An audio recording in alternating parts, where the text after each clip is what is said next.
Gumagawa pa ba ng himala ang Diyos kahit na sa panahon natin ngayon? Pag-usapan po natin yan sa devotion natin na ito. Magandang araw po sa bawat isa sa inyo. Welcome back to our 365 Daily Devotions. Na yung pag-usapan po natin ngayon ay yung konsepto po ng cessationism. Ang cessationism po, ito po ay paniniwala na yung mga miracles hindi na nangyayari sa kasalukuyan ngayon. Yung mga gifts, yung mga speaking in tongues, wala na yan, huminto na yan. Mga propesya. So, cessationism, from the word cease, ibig sabihin huminto. Yung mga cessationists, sila yung mga hindi naniniwala na nagpapatuloy pa rin yung mga nangyari doon sa New Testament na mga miracles, speaking in tongues, prophecies, dreams and visions, yung mga ganong bagay po. So, a cessationist is someone who believes that certain miraculous spiritual gifts cease, ibig sabihin huminto, when the apostles died and scripture was complete. So sinasabi nila yung mga miracles na ginawa ng mga apostles, sa panahon lang nila yon. Specifically para lang talaga sa mga apostles. Kasi nung nakompleto na yung Biblia, nabuo na yung Biblia, yung Bible mismo ay sapat na para sa atin sa kasulukuyan ngayon. Hindi na natin kailangan ng mga miracles na patutuhanan yung ating mga mensahe. Kumbaga, yung mga apostles, sila yung nangangailangan ng miracles kasi kailangan nila ng patotohanan yung mensahe nila. So, during that time, hindi pa buo yung New Testament. Pero nung nabuo niya yung New Testament, huminto na rin yung mga spiritual gifts na may kinalaman sa pagpapagaling. So, sabi po dito sa 1 Corinthians chapter 12, verse 7 to 11. Now, to each one, the manifestation of the Spirit is given for the common good. To one there is given through the Spirit a message of wisdom, to another a message of knowledge by means of the same Spirit, to another faith by the same Spirit, to another gifts of healing by that one Spirit. So sinasabi ng mga cessationists, yung gift of healing, yun yung isang Kristiyano may nilapitang may sakit, parang si Pedro, no? In Jesus' name tumayo ka. Yung isang taong lumpo, pinatayo ni Peter. Sabi ng mga cessationists, hindi na mangyayari yan sa panahon natin ngayon. May mga gifts of healing. To another, miraculous powers. Wala na yan. Nag-cease na yan. Huminto na yan. To another, prophecy. Pati yung prophecy, wala na rin. To another, distinguishing between spirits. To another, speaking in different kinds of tongues. And to still another, the interpretation of tongues. All these are the work of one and the same Spirit, and He distributes them to each one just as He determines. So sa Tagalog po, merong mga propesya, pagpapagaling, himala, pagkilala sa mga espiritu, pagsasalita ng iba't ibang wika, kahit hindi mo native language yan, nakakapagsalita ka ng iba't ibang wika, or sabi ng iba, yun yung heavenly language. So sabi ng mga cessationists, wala na yan. Hindi na nangyayari yan sa panahon natin ngayon. Pero yung ibang mga spiritual gifts, kagaya ng teaching, yung preaching, proclamation of the gospel, pagiging evangelist, depende sa gift ng banal na spirito sa iyo, hospitality, etc., etc. Lahat yun meron pa ngayon. Pero yung mga miraculous, wala na. Kaya ang tawag sa kanila, cessationist. Now, hindi ko po ito iisa-isahin itong mga talatang ito, pero gusto ko lang po maging aware kayo na may mga naniniwala na yung marami dito ay hindi na applicable sa panahon natin ngayon. So ito po yung mga teachings natin na matututunan rin natin sa mga cessationists. Cessationism teaches that miracles, prophecies, and tongues ceased after the apostolic era. So yung mga cessationists po, naniniwala sila na miracles, prophecies, tongues, wala na yon. Limited lang po yon sa panahon ng mga apostol. Pero after mamatay ng mga apostles hanggang sa kasalukuyan, hindi na pwede yun. Wala nang mga miracles, prophecies, and tongues. Ano nga ba yung prophecies? Ito yung sasabihin ko yung mangyayari sa hinaharap. Something like that, prophetic. And number 2 po, cessationism helps balance extreme practices. So yung mga cessationists, actually nakakatulong rin naman yung paniniwala nila. Para sa akin kasi yung mga cessationist, nababalance mo kasi meron pong opposite niyan eh. Yung mga cessationist na huminto na, yung mga miracles, mga gift of healing. Tapos on the other side, meron naman ding extreme. Ito naman yung nagpa-prophecy pa hanggang sa kasalukuyan. Ako, na-experience ko na yun. Mga nagpa-prophecy sa akin, hawakan ako sa ulo, sasabihin nila, nakikita ko ganito mangyayari sa'yo sa hinaharap. Masasabi ko na hindi ako cessationist, hindi rin naman ako nandun sa kabilang side na naniniwala sa mga visions, dreams and visions and prophecies na as if nakikita nung tao ang mangyayari sa akin sa hinaharap na nire-reveal ng Diyos. There was a time, sabi ng isang babae sa akin, ikaw ang mapapangasawa ko, no, nakikita ko. Something like that. Hindi ako naniniwala sa mga ganon. At the same time, though makikita natin yung dalawang opposite views na yon, pero makikita natin na may benefit eh.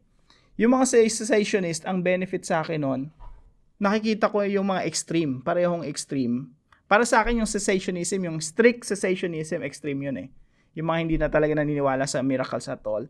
Tsaka yung isa naman, puro miracles, puro faith healing. Maraming mga tele-evangelist ganun. Yung mga sinislain yung mga tao. Hindi ko alam kung gano'n na kayo katagal Kristiyano, tsaka gano'n nakarami yung mga kulturang na kita nyo sa mga churches. Pero ako, napakadami na. Yung nakikita ko yung ibang tao nag-speaking in tongues, yung iba okay naman eh, tolerable eh. Pero yung iba tumatahol na.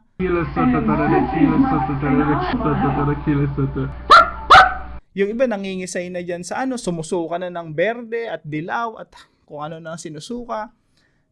Nasaksihan ko na yung mga nag-spiritual surgery, yung ooperahan yung isang tao kasi things like that. Yung mga spiritual surgery ang tawag doon.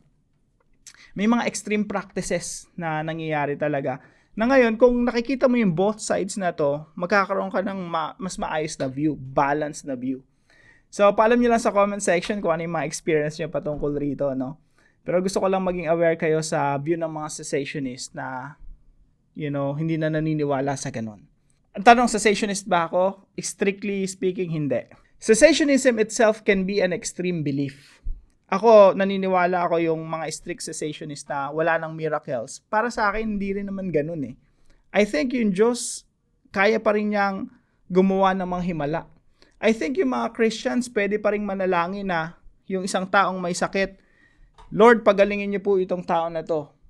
Pwedeng miraculously. Pwedeng through the doctor. Pwedeng through medicine. Pwede rin walang medicine, walang doctor. Miraculously talaga, pagagalingin yung tao na yun. Hindi natin pwedeng ilagay yung Diyos sa isang box, no? Na yung Diyos hindi kikilos lang within that box. Yung Diyos, He is way beyond our imagination. Yung Diyos natin, mas dakila, mas marunong, mas alam yung kanyang ginagawa. At yung Diyos pwede pa rin gumawa ng himala ngayon kung gugustuhin niya. Pag sinabi nating himala, yung hindi scientific laws, hindi based on natural laws. Para sa akin, yung cessationism, yung strict cessationism na nagsasabing wala nang miraculous powers ngayon, wala na tong mga nakalagay dito na gifts of healing, I think extreme belief din yon, no? Ako siguro nasa side ako na bandang gitna, no? Hindi naman ako rin naniniwala sa mga dreams and vision na may naisip. Madalas po kasi sa ibang side ng mga hindi cessationist, sobrang extreme naman eh. Na para bang emotion lang nila yung nagsasalita, feeling nila Diyos na yun ang usap sa kanila, no? Tapos sasabihin nila, nakikita ko itong mangyayari sa hinaharap, no? May mga dreams and visions and prophecies sila. So yung mga cessationist, malaki yung tulong rin sa atin na maging critical. Ibig sabihin, aralin talaga nating mabuti. Ano ba talaga yung totoo? Ano ba yung sinasabi ng Biblia? Pag inaral mo yung parehong side, cessationist and non-cessationist, may mga extreme pareho, makikita mo na mas maganda palang maging balanse, no? At aralin natin yung Biblia. Ano ba tinuturo ng Biblia patungkol po rito? Dito po sa topic na to, mahaba po ito. Marami itong kwentuhan. Kahit 1 oras, 2 oras tayo mag-usap patungkol rito. Pero kung bago kang Kristiyano, gusto ko lang ma-introduce sa iyo sa seminary, inaaral din yan. Huminto na ba yung mga miracles ng Diyos? May himala pa ba sa kasalukuyan? So ako, sa simpleng salita, naniniwala ako na hindi natin pwedeng ilagay yung Diyos sa isang box at sabihin natin wala nang miracle ngayon. Kasi pwedeng mag-miraculo ang Diyos. May cancer ka, wala na makagamot sa iyo kahit sinong doktor, miraculously you can be healed, no? You can just pray to God. At yung Diyos, hindi natin pwedeng sabihing wala nang himala. Wala nang gifts of healing. Wala nang pwedeng mag-pray para sa'yo at yung invoke yung kapangyarihan ng Diyos para mapagaling ang isang tao. So, marami pong topic rito kagaya ng demon possession. May demon possession pa ba ngayon? Marami mga cessationists naniniwala sa demon possession pero hindi sila naniniwala na kaya mong i-cast out yon with the same authority of like that of the apostles. Something like that. I-apply po natin yung ilan sa mga natutunan po natin dito. Number 1, ito po ay sarili kong opinion lang, no? Depende po, alam ko magkakaiba tayo patungkol dito. Pero number 1 po, do not put God inside the box. Marami ako siyang kilala mga cessationist, talagang strictly cessationist, na wala na talagang mga miracles, pang mga apostles lang yon. Hindi mo na pwedeng sabihin in Jesus name, gumaling ka, no, sa pangalan ng Panginoong Hesus. Gagaling ka sa iyong karamdaman, o sa pangalan ng Panginoong Hesus I rebuke you. Yung demon possessed na tao, you rebuke the demons. Strictly speaking, hindi talaga natin pwedeng ilagay yung Diyos sa isang box eh. So I think we need to be humble, at the same time open to God's work. Kung sakit yan through medicine, through doctors, or miraculously, no?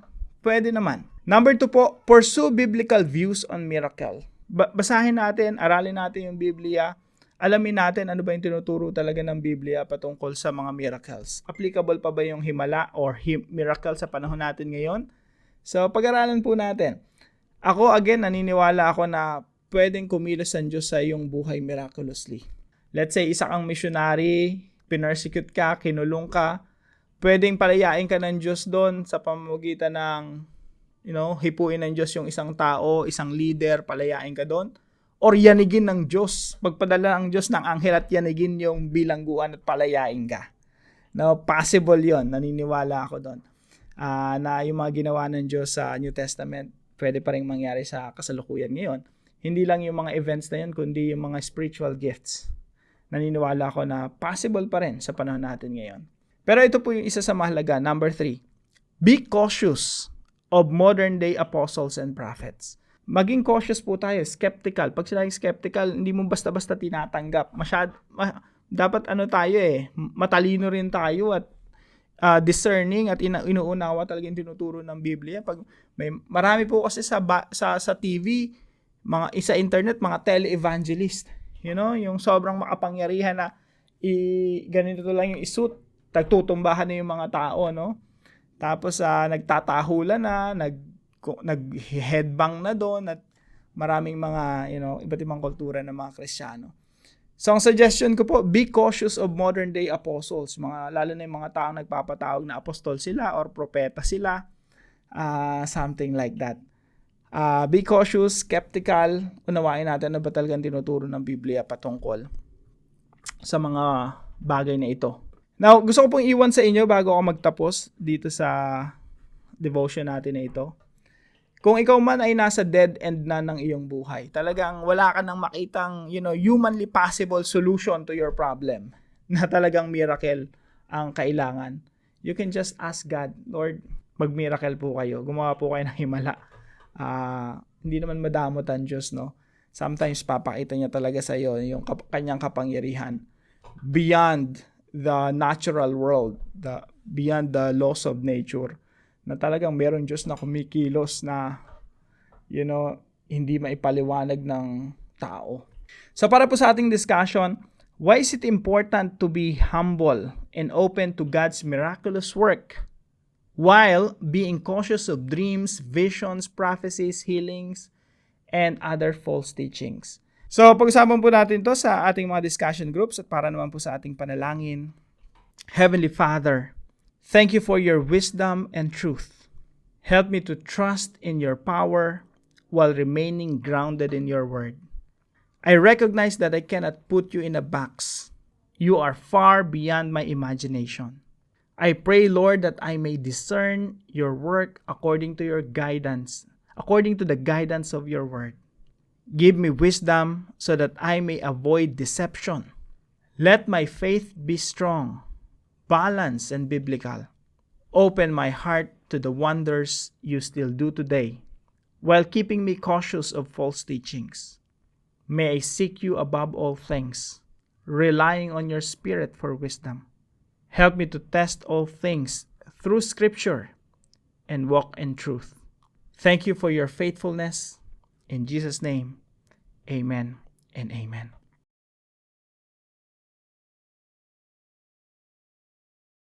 Maraming salamat po sa partner natin para sa devotion natin na ito, si Ma'am Kat. Pagpalain po kayo ng ating Panginoon. At happy birthday po kay Sister Esther Salgado. So, nag-celebrate kami sa iyong birthday at the same time makikikain na rin. At kung kayo po may natutunan sa devotion natin na ito, ipalam nyo lang po sa comment section right below this video. And please share this devotion to your family and friends. God bless you po. See you po tomorrow 5 a.m. dito sa ating Daily Devotions.